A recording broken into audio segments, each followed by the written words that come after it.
The London rain always arrived without warning, as if the city wanted to remind everyone that it commanded the rhythm.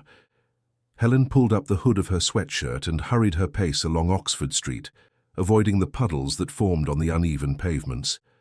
The smell of wet asphalt mingled with the aroma of coffee, escaping from the doors of late-night cafes, creating that unique atmosphere only the metropolis knew how to produce. At 22, Helen had learned that invisibility was an art. Neutral clothes, quick steps, downcast eyes, a tested and approved formula for crossing the city without leaving a trace. Central Perk, where she had worked as a waitress since she was 18, was 2 blocks from Angel Underground Station, on a busy corner that never completely slept. She pushed open the glass door and was greeted by the familiar warmth of the environment. Robert East, the owner, was at the till counting the day's money. He was a short, chubby man with a grey moustache and a paternal manner that Helen had learned to distrust. Too much kindness always came with a price. "Right on time, girl," he said without lifting his eyes from the notes. "Clara didn't come in today. Said her daughter has a fever." Helen nodded and went straight to the back to change. Her uniform, a white blouse and knee-length black skirt, was always clean and ironed. She had learned that appearance was everything in customer service, even in a simple place like that. The evening's movement was normal for a Thursday. Executives having their last coffee before taking the Underground home, students sharing a sweet bun and chatting about exams, middle-aged couples enjoying the quiet atmosphere. Helen served, smiled when necessary, and collected tips discreetly. It was when she was cleaning the corner table that she overheard the conversation. "Gabriel won't be able to hold this for much longer," a woman with a husky voice was saying, clearly irritated. "The guy's a born manipulator, but even he has his limits." Helen pretended to be focused on cleaning, but paid attention to the pair seated at the table near the window.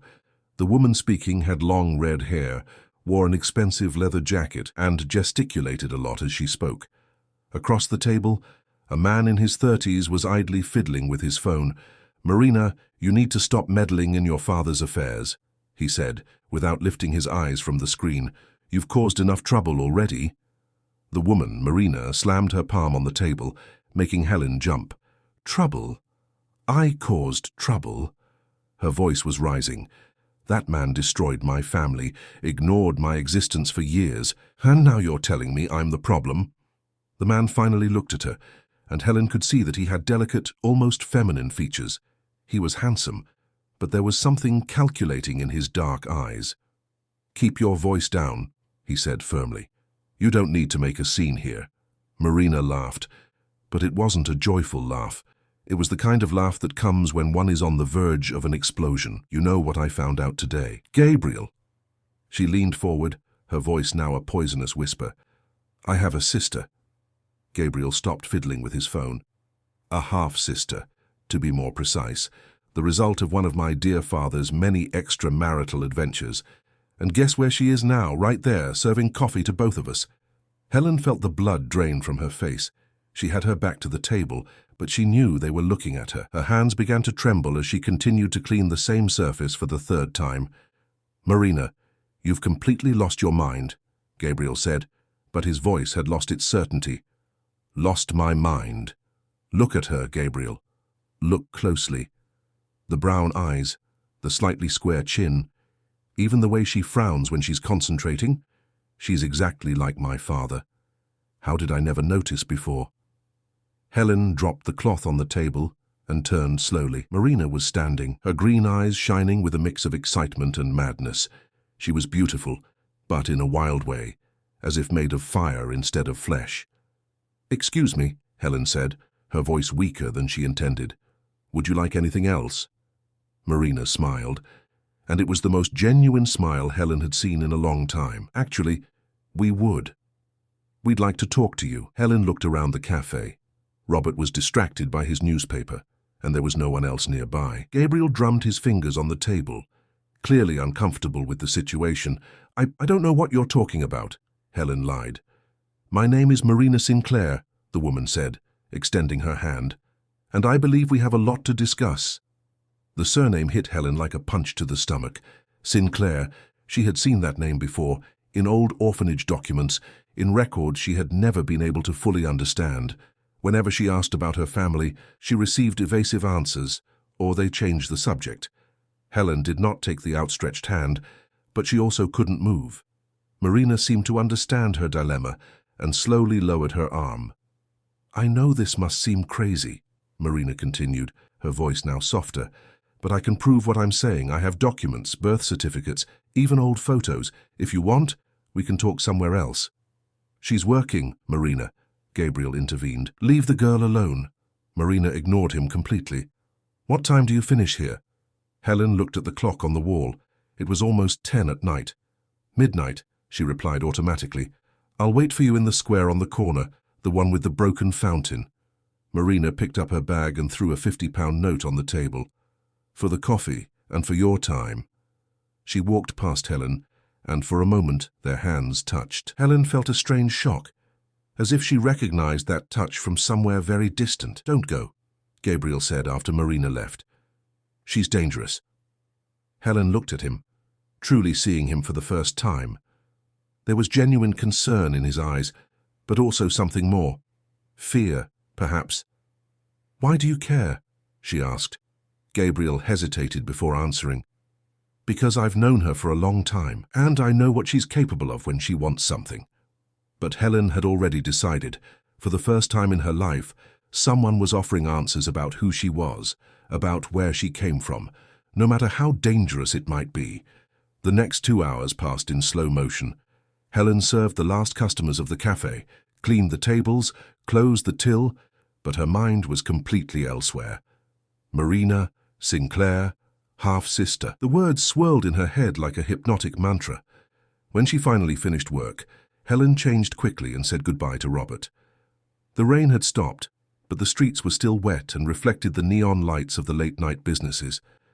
The square was a small green space squeezed between 2 commercial buildings, with deteriorated wooden benches and a fountain that hadn't worked for years. Marina was there, sitting on the edge of the fountain, smoking a cigarette. She had changed her leather jacket for a denim one and looked younger, more vulnerable. "I thought you wouldn't come," Marina said when Helen approached. "Me too." Marina put out her cigarette on the ground and stood up. She was taller than Helen had realized and moved with a feline grace. "Do you want to go somewhere more private? There's a small bar up ahead that stays open late." Helen shook her head. "Here is fine. I won't be long." Marina smiled, but respected her choice. They sat on the same bench, with a respectful distance between them. "I don't even know where to start," Marina said, running her hands through her hair. "This is so surreal. Start by telling me who our father is." The word "our" came out naturally, and Helen was surprised by it. Marina noticed, too. "Our father's name is Edward Sinclair. He's a businessman, owner of a large construction company here in London. Rich, powerful, respected." She paused. "And also a complete bastard."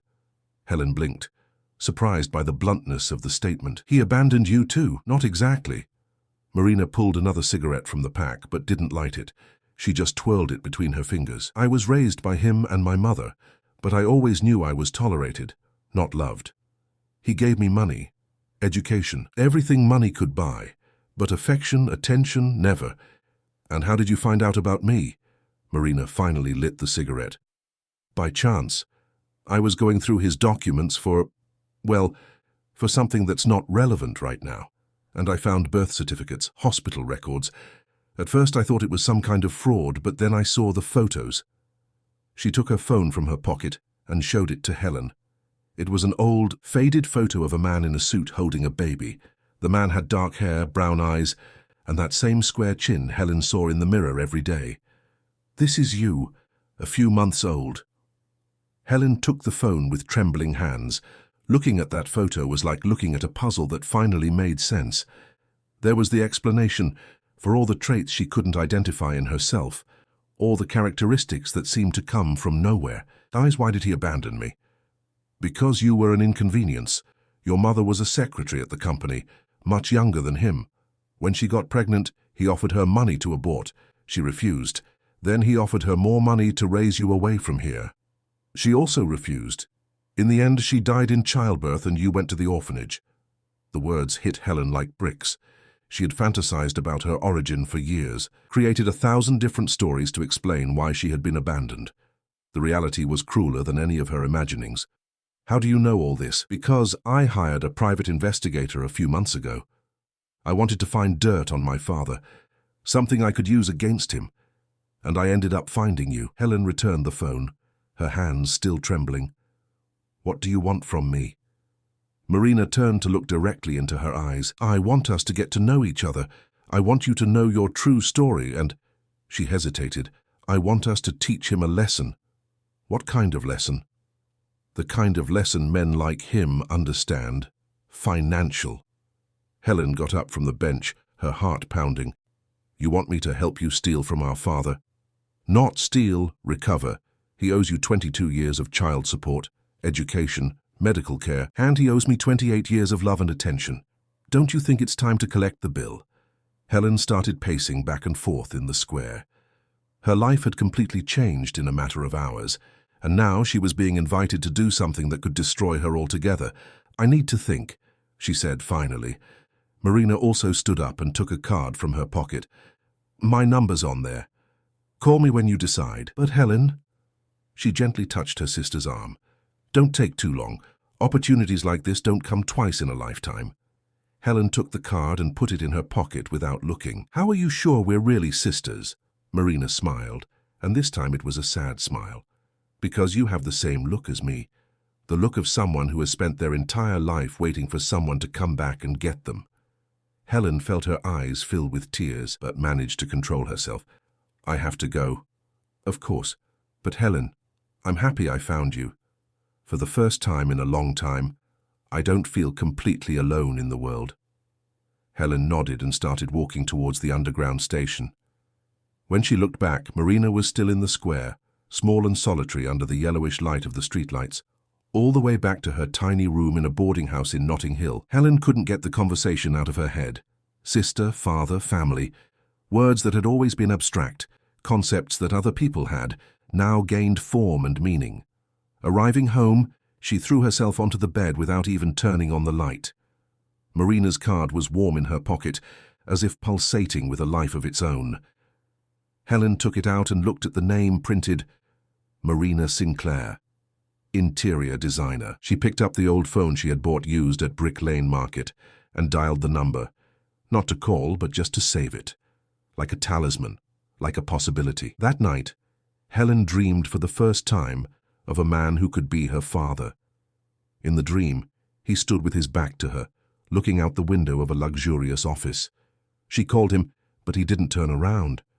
She tried to touch his shoulder, but her hand passed through the air as if he were made of smoke. She woke up with her heart pounding and the certainty that her life had changed forever. The question now was to decide whether this change would be for better or for worse. And, deep down, she already knew the answer. Helen woke up the next day with the feeling that she had only slept for a few minutes. The Friday sun streamed through the small window of the room, illuminating the peeling walls and the makeshift furniture that served as a wardrobe. She looked at the phone on the small table next to the bed. 10 in the morning. She had a few hours before she needed to be at the cafe. Marina's card lay next to the phone, a physical reminder that the previous night had not just been a vivid dream. Helen picked it up and read the printed name once more, Marina Sinclair, her half-sister. Her stomach rumbled, reminding her that she had only eaten a sandwich for lunch the day before. She went to the small fridge in the corner of the room and grabbed a slightly wilted apple and a yogurt that was 2 days past its expiry date. A luxury breakfast. As she ate, Helen thought about the conversation from the night before. Edward Sinclair. The name echoed in her mind like a distant whisper of something she had always known existed, but could never identify. A father, rich, powerful, and who had abandoned her as if she were a disposable problem. The phone rang, making her jump. Unknown number. Waiting. Hello. Hi, Helen, it's Marina. I hope I didn't wake you. The husky voice was unmistakable. Helen felt her heart quicken. No, I was already awake. Good. Look, I know yesterday was a lot of information at once, but I was thinking, how about we meet today, during the day this time, in a quieter place, to talk better? Helen hesitated. Part of her wanted to say yes immediately, but the other part, the one that had learned to survive by being cautious, urged prudence. "I work in the afternoon," she said. "In the morning, then. There's a really good bakery in Notting Hill near the Underground. We can have coffee and talk." "You know where I live?" Marina laughed on the other end of the line. "Relax, I'm not a stalker. Yesterday you said you were taking the Underground, and this morning I saw you leaving a boarding house on Portobello Road. I was coming to this area anyway, to sort some things out." Helen didn't know whether to be impressed or worried by her sister's observational skills. "Okay. Which bakery?" "Baker Street Bakery. It's on the corner of Portobello Road and Ladbroke Grove. I'll meet you there in an hour." Helen looked at the clock. She would have enough time to shower and get ready. An hour is fine. After hanging up, Helen stood still for a few minutes, trying to process what she had just agreed to. She was about to meet again with a woman who claimed to be her sister and who wanted to involve her in some kind of scheme against their father. It was crazy. It was dangerous. It was also the most interesting thing that had ever happened in her life. An hour later, Helen entered the Baker Street Bakery. It was a cozy place, with wooden tables and the smell of fresh bread in the air. Marina was already there, sitting at a corner table, flipping through a home decor magazine. She was wearing a simple blue dress and flat shoes, very different from the extravagant look of the previous night. "You made it," Marina said, standing up to greet her. For a moment, Helen thought she was going to hug her, but Marina just extended her hand. "Did you sleep well?" "More or less." Helen sat down. "I had some strange dreams. I imagine discovering you have a family must mess with your head." A waitress approached the table, and Marina ordered a latte and a croissant. Helen only asked for a black coffee. "Aren't you going to eat anything?" "I'm not very hungry." Marina studied her for a few seconds. "When was the last time you had a decent meal?" Helen shifted uncomfortably in her chair. "I eat well." "That's not what I asked." Marina called the waitress back.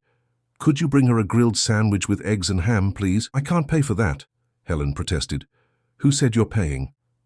When they were alone again, Marina leaned forward on the table. "Helen, I want you to understand something. I have money. A lot of money. And now you're my sister, so part of that is yours too. I barely know you.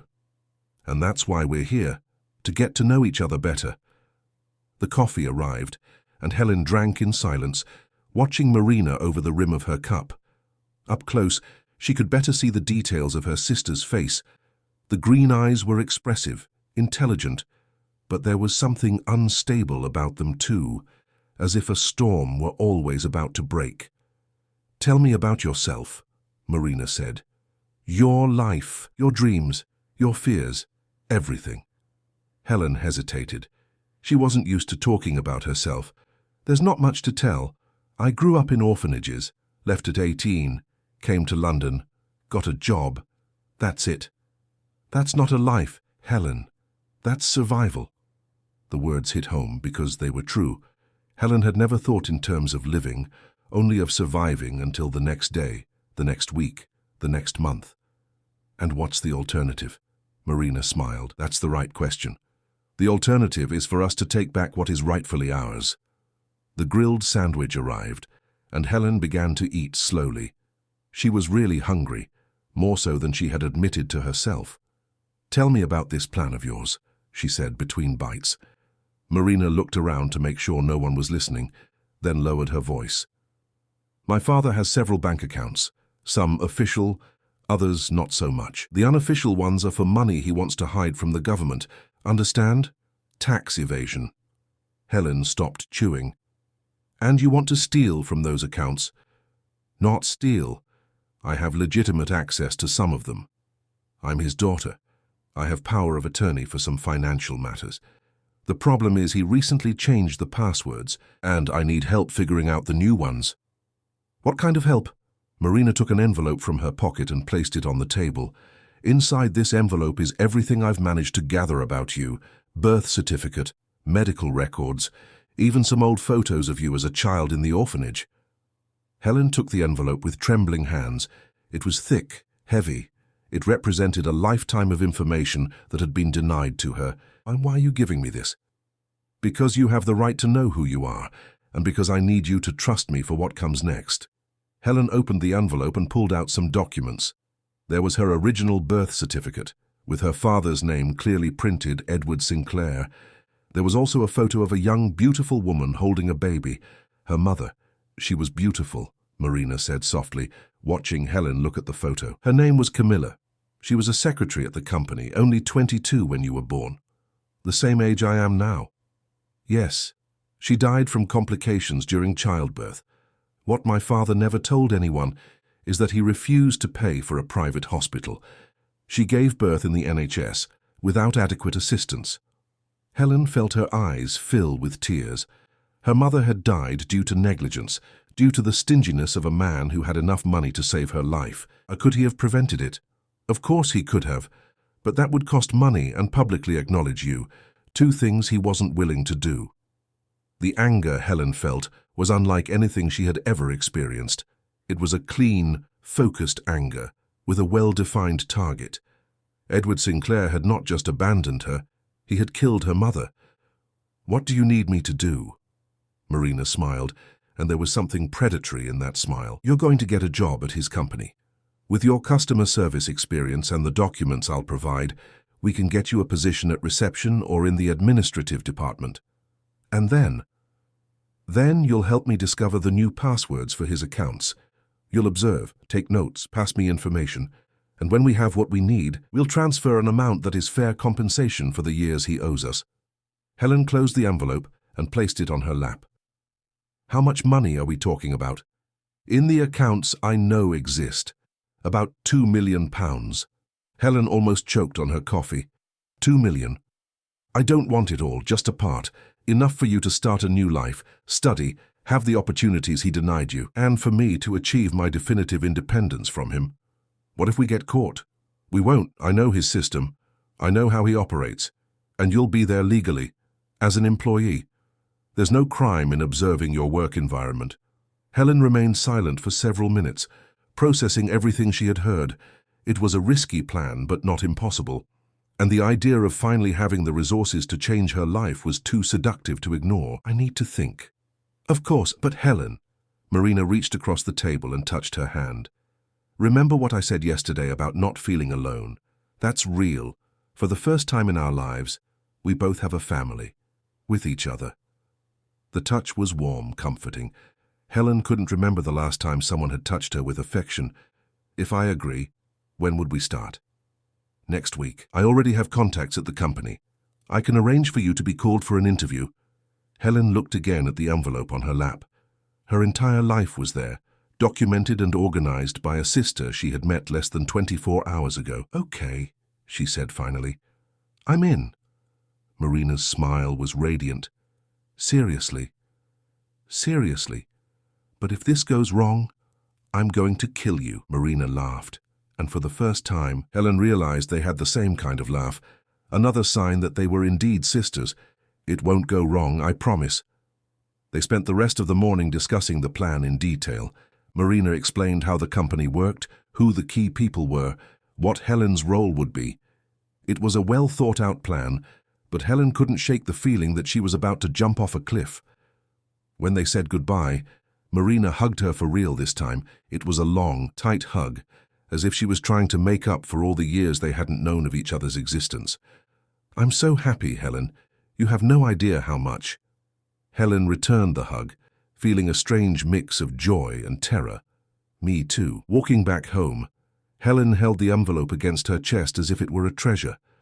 For the first time in her life, she knew who she was, where she came from, and had a plan to change her future. What she didn't know was that, a few blocks behind, Gabriel was watching everything through the window of a clothes shop, and that he had taken several photos of the two sisters meeting. She also didn't know that, at that exact moment, he was typing a message on his phone. She took the bait. "The plan is working." The reply came quickly. "Excellent. Keep me informed of all movements." Gabriel put his phone away and continued to watch Helen walk away. She had no idea what was about to happen, and perhaps it was better that way. 2 weeks later, Helen walked through the corridors of Sinclair Construction wearing a blazer borrowed from Marina and a feigned confidence she had practiced in the mirror for hours.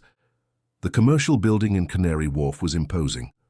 all mirrored glass and marble, the kind of place she had only ever seen from the outside. The interview had been surprisingly easy. Marina was right about her contacts. A call here, a recommendation there, and Helen was hired as an administrative assistant in the finance department. Nothing too important, just filing documents and answering phones, but enough to gain access to the information they needed. Her first day was a whirlwind of orientations and introductions. Helen met her colleagues, learned about the company's systems, and familiarized herself with the environment. And, most importantly, she located Edward Sinclair's office on the top floor. She hadn't seen him in person yet. Marina had said he spent most of his time in external meetings or traveling, but that eventually their paths would cross. Helen didn't know whether she was anxious or terrified by that possibility. During her lunch break, she called Marina from a cafe near the building. "So, how was the first day?" "Better than I expected," Helen said, stirring her salad. "People are friendly, and no one suspects anything." "Of course not. You're just another employee. Did you find anything about the passwords?" "It's still early, Marina. I've barely had access to the computers, but I noticed something interesting. The guy who handles system security is Gabriel." There was a silence on the other end of the line. "Gabriel? Which Gabriel?" "The one who was with you at the cafe that first night. He works there, in the IT department." "Oh," Marina's voice sounded strange. "Yes, I forgot to mention that. I forgot." "Helen, relax. Gabriel isn't a problem. In fact, he might even be useful." Helen didn't like her sister's evasive tone, but decided not to press the issue for now. "Okay, how's your end of things going?" "Great. I've gained access to a few more documents. We're on the right track." After hanging up, Helen returned to the office with a feeling of discomfort she couldn't explain. There was something about Marina's reaction to hearing about Gabriel that didn't feel right. The following days passed in a routine of observation and note-taking. Helen paid attention to everything: who accessed which computers, what passwords were typed when they thought no one was watching, what types of documents were printed and filed. Slowly, she began to build a map of the company's financial system. It was on the Friday of the second week that she finally saw Edward Sinclair. Helen was organizing some folders when she heard voices in the corridor. One of them was authoritative, impatient, familiar in some way. She looked through the slightly ajar door and saw him, a man of about 60. Well-cut grey hair, an expensive suit, an upright posture, and those same brown eyes she saw in the mirror every day. Her father. He walked past the door without looking in, talking to other men in suits. Helen stood paralyzed, watching him walk away down the corridor. It was strange to finally see the person who had been an abstraction for so long. He seemed smaller than she had imagined, more human. But when she remembered her mother dying alone in an NHS hospital, the sense of humanity quickly disappeared. That night, Helen met Marina at a bar in Chelsea. Her sister had reserved a table at the back, away from curious ears. She seemed anxious, agitated, constantly fiddling with her hair. "Did you get the passwords?" Marina asked before Helen even sat down. "Some. Not the main ones yet, but I'm getting there." "You need to be faster, Helen. I've received information that he might be changing security protocols soon." Helen took a paper from her bag with careful notes. "These are the passwords I've managed to get so far. Most are for secondary accounts, but one of them might be for something important." Marina took the paper with trembling hands and quickly examined it. "This is great. It's exactly what we needed." "Marina, are you sure this will work? Every day that passes, I get more nervous." Marina finally stopped fiddling with her hair and looked directly at Helen. "It will work because it has to work. Helen, you don't understand. This is our only chance. If we lose this opportunity, he'll remain unpunished forever." There was something desperate in Marina's voice that made Helen uncomfortable. "What's the rush? Can't we do this more gradually, more safely?" "No." The answer was too quick. "I mean, yes, we can, but the longer we take, the more risks we run of being discovered." Helen wasn't convinced, but she agreed to speed up the process. She had come too far to give up now. The following weekend, Marina called, euphoric. "I got it. Helen, I managed to access one of the main accounts." "Seriously? How?" "With those passwords you gave me. One of them worked for an account with £200,000. Helen felt her heart quicken. And now we transfer the money and get out of this life. How about we meet tonight to celebrate? There's a party on a rooftop in Soho. It's going to be amazing." Helen hesitated. She wasn't much of a party person. She preferred quiet places. "I don't know, Marina. Isn't it too risky for us to go out together right now?" "Relax. It'll be a private party. Only people we know. And we deserve to celebrate. For the first time in our lives, we're going to have what's rightfully ours." Marina's joy was contagious, and Helen let herself be carried away by the enthusiasm. "Okay. What time?" 10 o'clock. I'll text you the address." The party was exactly what Marina had promised. Elegant, sophisticated, with an incredible view of London. The rooftop occupied the entire top floor of a residential building and was filled with well-dressed people chatting in small groups, drinking expensive cocktails. Helen felt out of place amidst all that sophistication, but Marina made a point of introducing her to everyone as her sister. It was the first time in Helen's life that she felt part of something, included, accepted. They drank, laughed, talked about the future. Marina spoke about trips they could take together, courses Helen could pay for, opportunities that would open up. For a few hours, Helen allowed herself to dream of a different life. It was when she was returning from the bathroom that she overheard the argument. Marina was on a side balcony, talking on the phone. Her voice was agitated, aggressive. "No, that wasn't the agreement. You said she only needed to get the passwords." Helen hid behind a column, trying to listen better. "I did my part. I got her to trust me. I got her to do what you wanted. Now it's your problem." "Who were you?" Helen felt a chill in her stomach. "I'm not going to hurt her, Gabriel. Forget it. She's my real sister, not just a pawn in your little game." Gabriel. So it was him on the other end of the line. Helen felt the world spin around her. "What do you mean she found out?" "Found out what?" Marina's voice was becoming more hysterical. "Gabriel, you promised me she would be safe after this." Helen couldn't hear anything else. Her legs were trembling so much she could barely stand. Everything had been a lie, a trap. Gabriel and Marina had conspired against her from the beginning. She returned to the party trying to act normal, but she couldn't stop shaking. Marina found her a few minutes later, smiling as if nothing had happened. "Where were you?" "I looked everywhere for you." "I went to the bathroom," Helen lied. "Are you okay? You look a bit pale." "Just tired. I think I'm going home." Marina seemed displeased. "Already? But the night's just beginning." "I have to work early tomorrow." Helen started to walk away, but Marina grabbed her arm. "Helen, wait. There's something I need to tell you." The grip on her arm was hurting. "What?" Marina looked around, as if checking if anyone was listening. "About Gabriel. I know you distrust him, and you're right. He's not trustworthy." Helen looked into her sister's green eyes, searching for sincerity.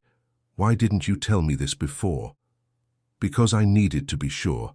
But now I know he's planning something against us." "Against you, specifically?" "What do you mean?" Marina released Helen's arm and ran her hands through her hair, clearly agitated. "He knows about our operation. He knows you got the passwords, and I think he's planning to report you to my father." Helen felt as if the ground were opening beneath her feet. "How does he know?" "I don't know. But Helen, we need to act fast. If he gets to my father before us, we're lost." "What do you want me to do?" Marina looked at her with desperate eyes. "Meet me tomorrow morning. Early, in the same place we met. That square. We need to finalize everything before it's too late." Helen agreed, but her head was too confused to think clearly. She said goodbye and went down in the elevator, but she was sure Marina was lying about something. The question was what? The next morning, Helen arrived at the square a few minutes before the appointed time. The sun was strong, and she sat in the shade of the tree, trying to organize her thoughts. It was the screams that alerted her, coming from above, from the building next to the square. Helen looked up and saw movement on one of the balconies on the top floor. People running, agitated voices, and then she saw the body falling. Marina hit the ground with a sound Helen would never forget. For a few seconds, everything was absolutely silent. Then the screams began. Helen ran to her sister's body. Marina was motionless, her green eyes open, staring at the sky, but lifeless. There was blood on the pavement, and her neck was at an impossible angle. "Call an ambulance!" Helen shouted to the people who were starting to gather. "Please, someone call an ambulance!" She knelt beside Marina and held her hand, even knowing it was too late. Tears came without warning, a mixture of horror, sadness, and terror. When the police arrived, Helen was still there, holding her dead sister's hand. The inspector who took over the case was a middle-aged man with a grey moustache and suspicious eyes. He looked her up and down before speaking. "Did you know the victim?"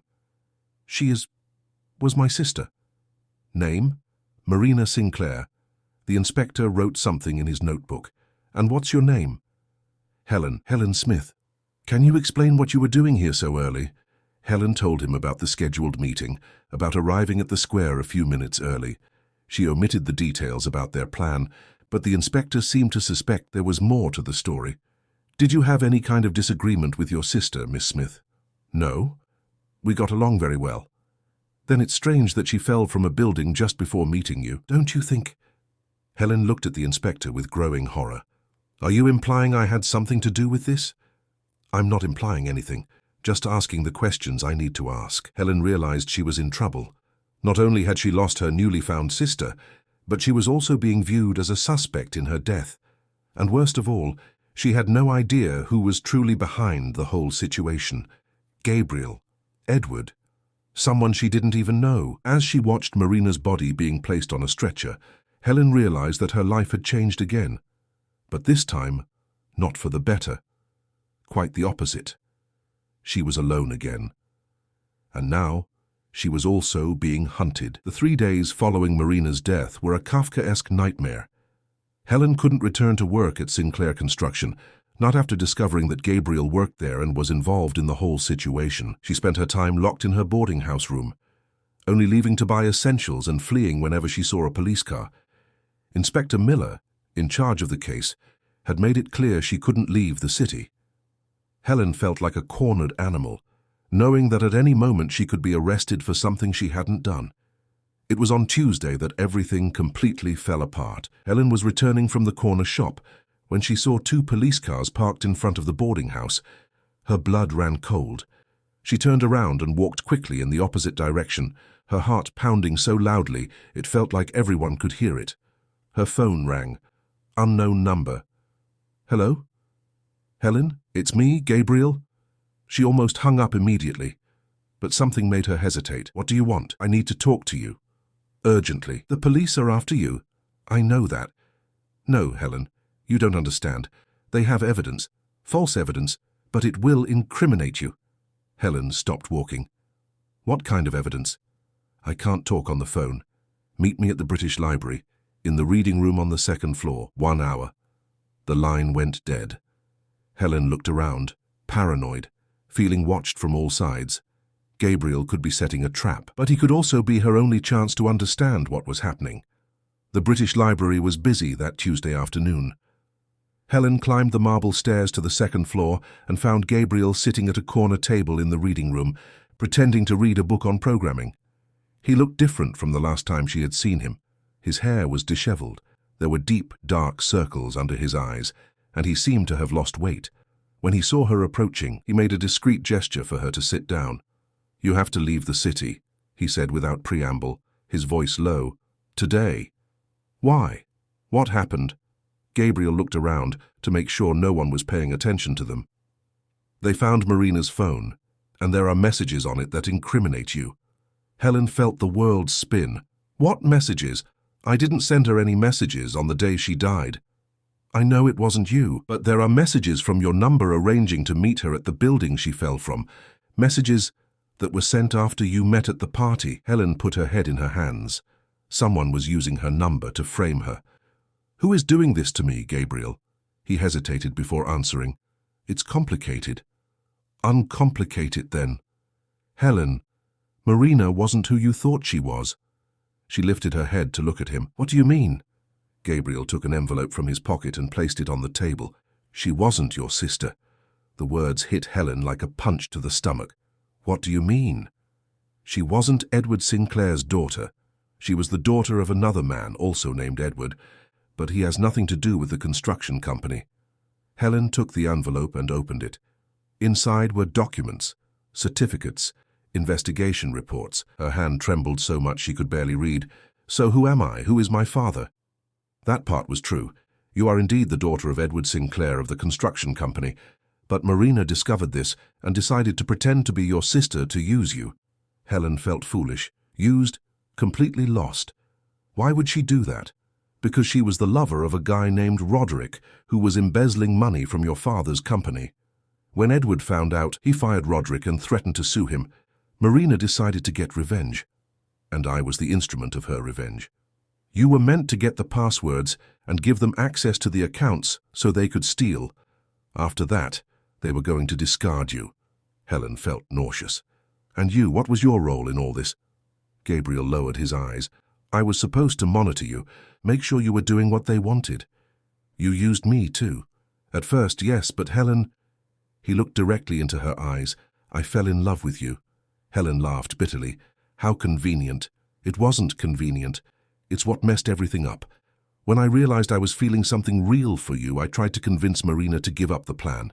That's why they cut me out. Who are they?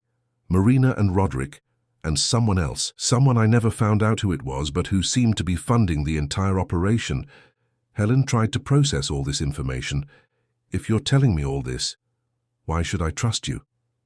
Gabriel leaned forward on the table. Because you have no choice. Helen, they didn't just kill Marina yesterday morning. Roderick died in a car explosion, and guess who's going to be blamed? Helen's blood ran cold. No. There are more messages from your phone arranging to meet him. The police already have an arrest warrant. It's a matter of hours until they find you. Helen stood up from the chair, panic taking over.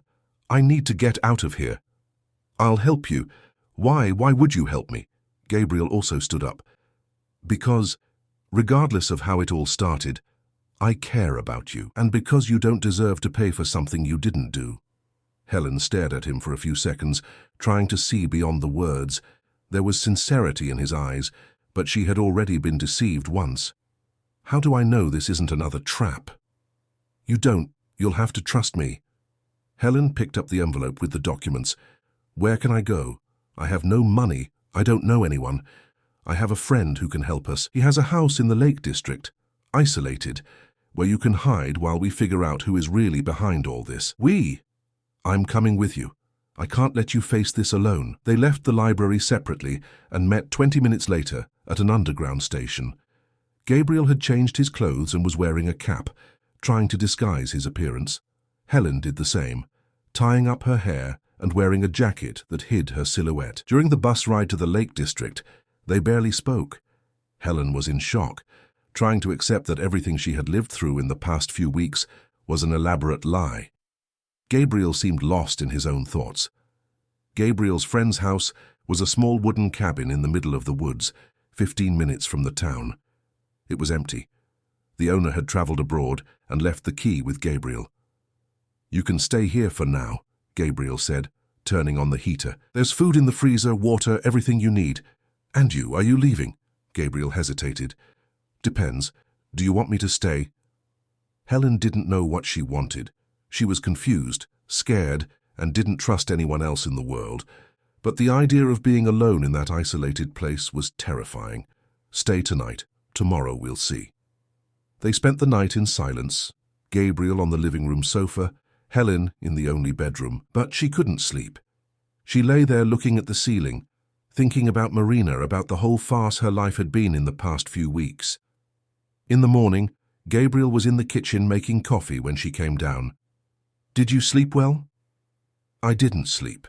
He offered her a cup and she accepted, grateful for the warmth. Gabriel, I need to know something. What? When you said you fell in love with me, was it true? He stopped stirring sugar into his coffee. Why do you want to know? Because I need to know if there's at least one real thing in all this mess. Gabriel approached her slowly. It was true. It is true. Helen studied him, looking for signs of a lie. Prove it. How? Instead of answering, she moved closer. She was tired of lies, of manipulations, of being used by everyone. She wanted, for once, something real. Gabriel seemed to understand. He placed his hands on her face, delicately, and kissed her. It was a soft kiss at first. hesitant, as if he were asking permission. But when Helen reciprocated, deepening the contact, he pulled her closer. It was different from anything Helen had ever felt before. There was no desperate urgency, no manipulation. It was pure, honest, real. When they separated, she knew something had changed between them. That was real, she said, more as an affirmation than a question. It was real. They embraced for a few minutes in silence. Helen felt protected for the first time in weeks. It was then that they heard the sound of a car approaching. Gabriel broke away from her and ran to the window. Damn it, it's the police. Helen felt the panic return. How did they find us? I don't know. But we need to get out of here, now. Gabriel grabbed a backpack and threw some clothes inside. And there's a trail behind the house that leads to town. If we run, we can get there before they surround the area. Helen only grabbed the envelope with the documents and followed Gabriel to the back door. She could hear voices approaching the front of the house. Helen, we know you're in there. Come out with your hands up. It was Inspector Miller's voice. They ran down the steep trail, stumbling over roots and branches. Helen could hear the police invading the house behind them. When they reached the road leading to the town centre, Gabriel stopped to catch his breath. We need a car, he said. Where are we going to get a car? Gabriel looked around and saw a small guest house across the street. I have an idea. They ran across the street, and Gabriel approached a middle-aged woman who was unloading a car. Excuse me, ma'am. My girlfriend is not well. We need to get to the hospital urgently. Could you give us a ride to town? The woman looked at Helen, who was indeed pale and out of breath, and agreed to help. During the ride back to London, Helen finally understood the gravity of the situation. She was being accused of double homicide. The entire police force was after her, and the only person she could trust was someone who had started as her enemy. But that kiss had changed everything. For the first time, Helen had felt something that seemed true, and now she was willing to fight for it. What do we do now? She asked when they got out of the car at the coach station. Gabriel held her hand. Now we find out who is really behind all this, and clear your name. How? He smiled, and it was the first genuine smile she had seen since this whole story began. By doing what I do best, hacking the system. Gabriel managed to get a room in a discreet motel in East London, the kind of place that doesn't ask for ID and accepts cash payments. Helen looked at herself in the bathroom mirror and barely recognized the woman reflected there. Disheveled hair, deep dark circles under her eyes, an expression of someone who had lost their innocence in a matter of weeks. Gabriel was sitting on the bed with a laptop he had borrowed from an acquaintance. His fingers flew across the keyboard with impressive agility. What are you doing? Helen asked, sitting beside him. Getting into the phone company's servers. If I can get access to the records of the messages sent from your number, I can trace where they really came from. Helen watched lines of code scroll across the screen, understanding nothing, but impressed by his skill. Is this legal? Gabriel looked at her with a raised eyebrow. Helen, you're being accused of double homicide. Legality isn't our biggest concern right now. He was right. Helen leaned back against the headboard and closed her eyes, trying to organize her thoughts. Everything had happened so fast that she had barely had time to process Marina's death. Even knowing that Marina had deceived her, Helen still felt a strange sense of loss. Done? Gabriel said, turning the laptop for her to see. Found it. On the screen was a list of messages supposedly sent from Helen's number. The dates and times were clearly marked. Look at this. Gabriel pointed to a specific line. This message was sent on Friday at 11:47 p.m., supposedly to Marina, arranging a meeting at the building. But look where it was sent from.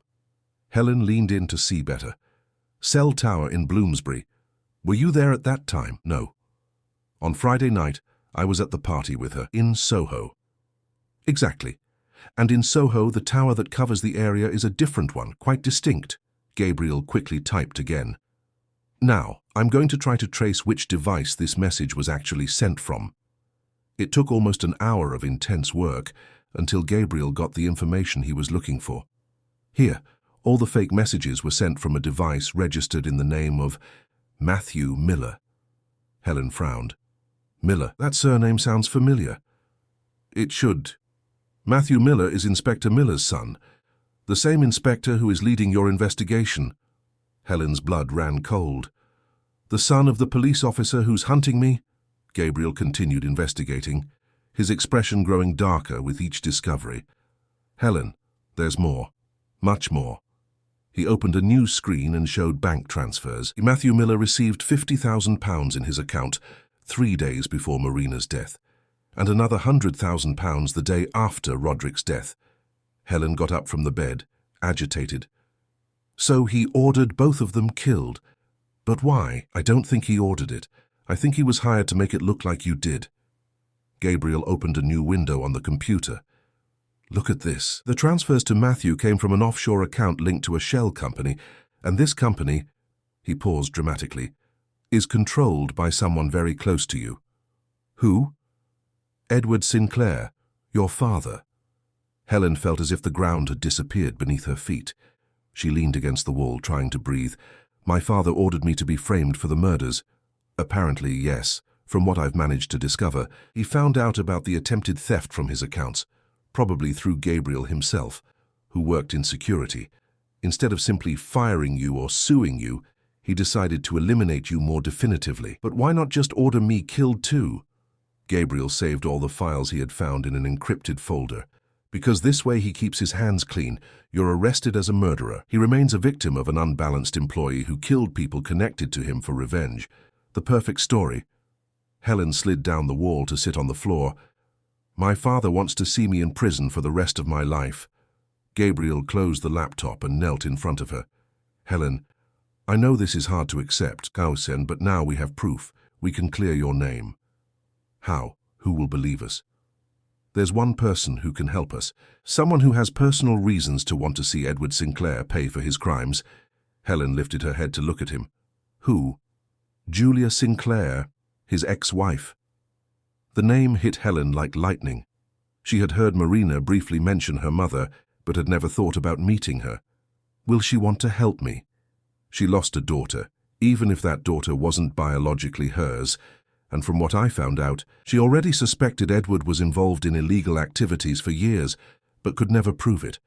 Gabriel helped Helen to her feet. "Where is she?" "She lives in a mansion in Hampstead Garden suburb. It's risky to go there, but I think it's our only chance." They took an Uber to Hampstead Garden suburb, Helen wearing a scarf to hide part of her face. The Sinclair mansion was imposing, a white, stately home with immense gardens and an electronic gate. Gabriel rang the doorbell and they waited. When a feminine voice answered through the intercom, Helen felt her heart quicken. "Who is it?" "Mrs. Sinclair. My name is Gabriel. I used to work at your ex-husband's company. I urgently need to speak with you about Marina." There was a long pause. "Marina is dead." "I know. And I also know who really killed her." The gate opened automatically. Julia Sinclair was an elegant woman of about 50, with well-kept blonde hair and blue eyes that showed deep sadness. She received them in a luxurious living room, but Helen could feel the emptiness in the environment. "You have 5 minutes," Julia said, pointing to the sofa. "Then I'm calling the police." "Mrs. Sinclair," Gabriel began, "this is Helen. She is Edward's daughter with a secretary who died in childbirth 22 years ago." Julia looked at Helen more closely, and Helen saw recognition in her eyes. "My God, you have his eyes." "Marina said she was my sister," Helen said softly. "I know it wasn't true, but I'm still so sorry for your loss." Julia's eyes filled with tears. "Marina wasn't my biological daughter, but I raised her from a young age. She was complicated, but I loved her as if she were my own." Gabriel leaned forward. "Mrs. Sinclair, we discovered that Edward was the one who ordered Marina and Roderick killed, and he's trying to frame Helen." Julia looked at him with incredulity. "That's a very serious accusation." Gabriel took a USB stick from his pocket. "It's all here. Bank transfers, fake message records, everything. Edward hired the son of the inspector in charge of the investigation to fabricate the evidence." Julia took the USB stick and examined it. "Why are you bringing this to me?" "Because you are the only person with enough influence to confront him," Helen said, "and because you deserve to know the truth about your daughter's death." Julia remained silent for several minutes, clearly processing everything she had heard. "I always knew Edward was capable of terrible things," she said finally. but I never thought he would go so far as to kill people. Will you help us? I'll do more than that. I'll confront him personally. Gabriel and Helen exchanged glances. It's dangerous, Gabriel said. Let me worry about that. Julia stood up. You two stay here tonight. Tomorrow morning I'll resolve this situation once and for all. That night, Helen and Gabriel shared the guest room of the mansion. For the first time in days, Helen felt safe enough to truly rest. Gabriel, she said, lying beside him in the king-size bed. What will happen to us after all this is over? He turned to look at her. What do you want to happen? I want to try. For real this time. No lies, no manipulation. Gabriel smiled and gently kissed her forehead. I want that too. The next morning, Julia left early and returned around noon with a grim expression. It's done, she said simply. What happened? I confronted Edward with the evidence. At first, he denied everything, but when I showed him the bank transfers and the message records, he collapsed. Helen held her breath. And now? He's turning himself in to the police right now. He's going to confess everything. The murders, the frame-up against you. Everything. Gabriel hugged Helen, who began to cry with relief. It's over, he whispered in her ear. It's really over. Julia approached them. Helen, I want you to know that, regardless of everything that happened, you are welcome in this family. Edward may have abandoned you, but you have a sister here. Helen looked at the woman who had lost a daughter and now offered love to a stranger. Thank you. 6 months later, Helen was finishing her first semester of psychology at university, a course she had always wanted to do but had never been able to afford. With the money Edward was forced to pay as retroactive child support, she finally had the opportunities she had always dreamed of. Gabriel had started his own digital security company and was thriving. They lived together in a small but cozy apartment in Notting Hill. Edward Sinclair was sentenced to 20 years in prison for aggravated double homicide.